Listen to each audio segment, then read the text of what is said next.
무엇을 구하라 하셨는가? 성경에 딱 나와 있어요.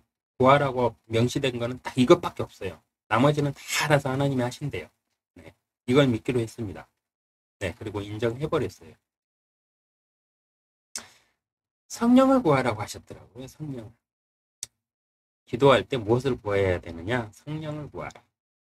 제가 앞에서 살펴드린 말씀이 있죠. 앞뒤로 다 이렇게 보시고 쭉 연결해서 보세요. 성경 전체를 보면은 우리가 구해야 될 거는 다른 거 하나도 없어요. 너희 가운데 누가 아비된 자가 있어 아들이 빵을 달라는데 돌을 주며 생선을 달라는데 생선 대신 뱀을 주겠느냐? 잘 알고 계신 말씀이죠. 또 알을 달라는데 전갈을 주겠느냐? 너희가 악하다 할지라도 너희 자녀에게 좋은 선물을 줄 줄 알거든. 하물며 하늘에 계신 너희 아버지께서 구하는 자에게 성령을 주시지 않겠느냐? 핵심은 지금 저도 많이 찾아보고 다르게 해석도 많이 해봤어요. 기도에 대해서 글도 좀 쓰고 싶어가지고 기도란 무엇인가 해갖고 많이 이렇게 봤어요. 근데 진짜 구해야 될 기도의 가장 큰 순위를 정한다면 우리가 기도해야 될 게 많잖아요. 뭐 쭉 나열한다면 뭐 몇백 가지, 몇천 가지도 되겠죠. 근데 제일 첫 번째가 뭐냐 이거예요. 우리가 기도를 하는데 가장 먼저 해야 되고 가장 많은 기도를 해야 되고 가장 철저히 기도해야 되고 가장 내 자신을 점검하면서 내 신앙을 점검하면서 해야 될 기도가 뭐냐 이걸 쭉 분리하면서 공부해 봤어요. 그랬더니 딱 이거예요. 성령을 구하라는 거.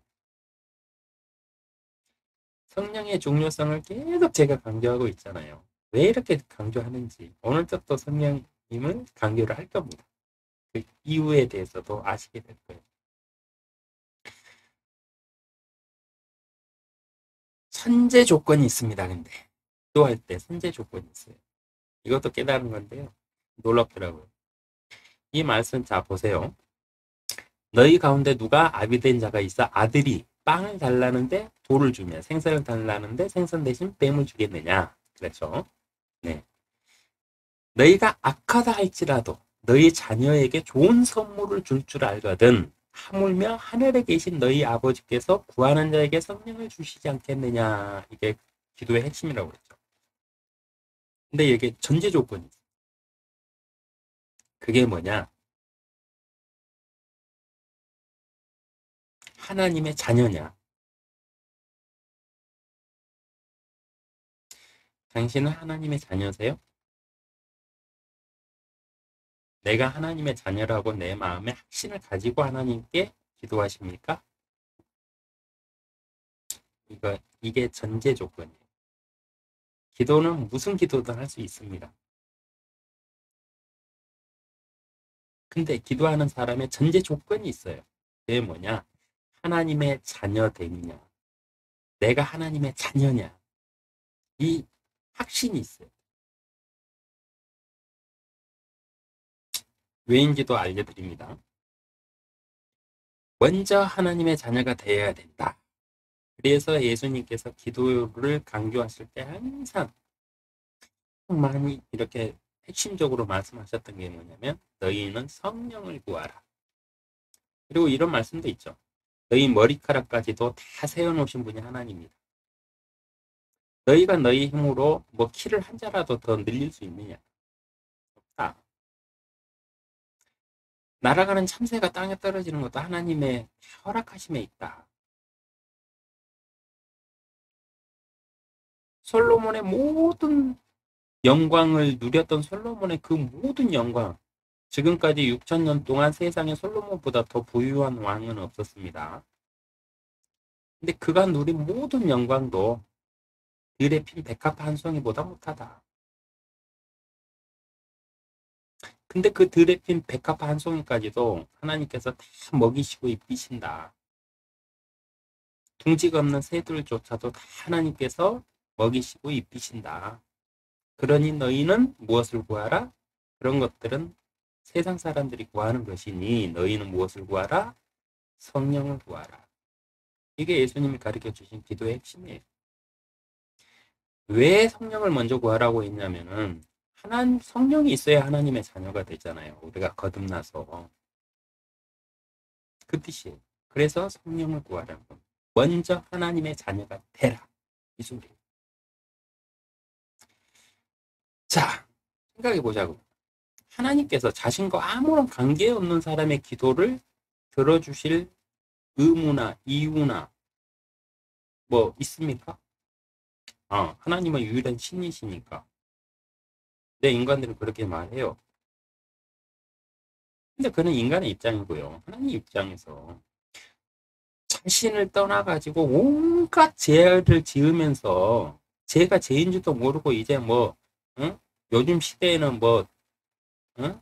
결혼하기 전에 뭐 이 남자 저 남자 이 여자 저 여자 만나가지고 다 많이 사귀어보고 잠자리도 해보고 뭐 속궁합까지 보고 이렇게 살아야 되는 세상이다 이렇게 말합니다. 그게 죄라고도 말도 안 해요. 근데 하나님이 그런 사람들의 기도를 들으실 필요가 있겠느냐는 거예요.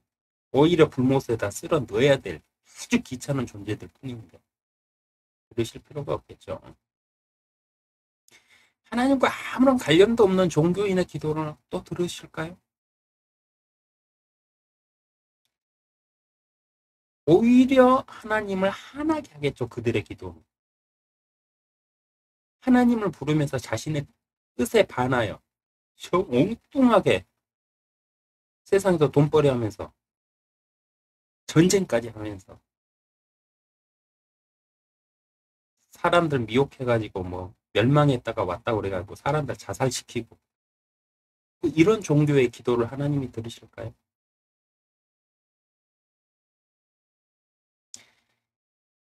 하나님께서요 우리의 기도를 들으시는 이유는 딱 이겁니다.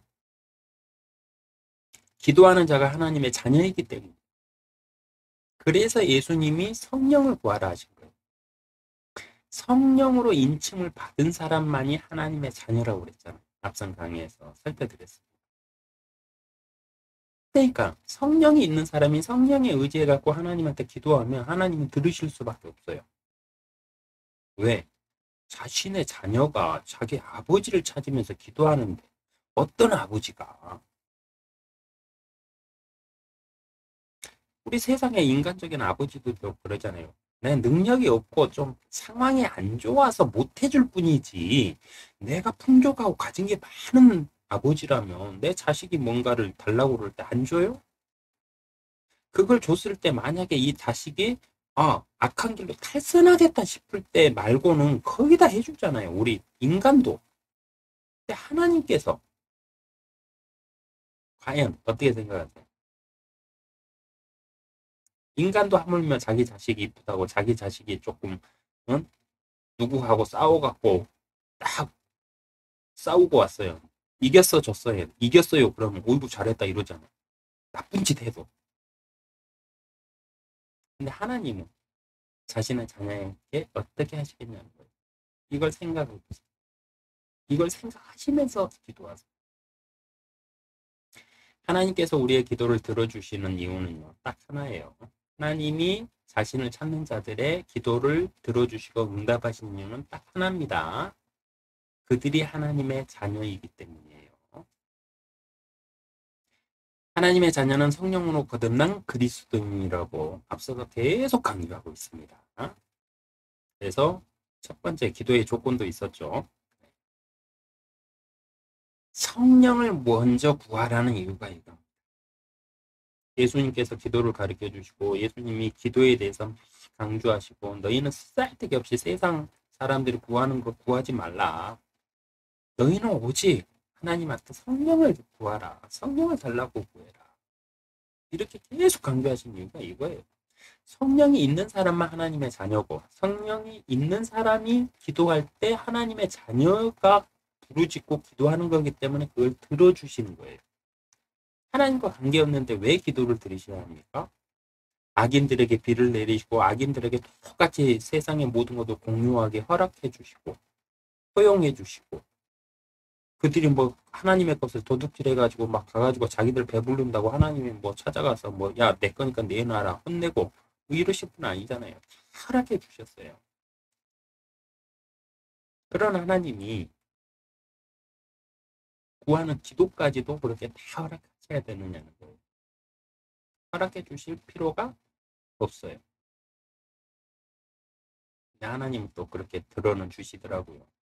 예, 세상 사는 경험 속에서 보면 악인이 더 잘 되는 경우가 많아요. 다 허용해 주신 겁니다. 하나님이 직접 그 기도에 응답해서 허락해 주신 게 아니고, 그래, 너가 그 길을 선택했다면 그렇게 살아라. 대신 그 책임은 네가 져라. 나중에 불못에 쳐 넣을 것이다. 이거예요.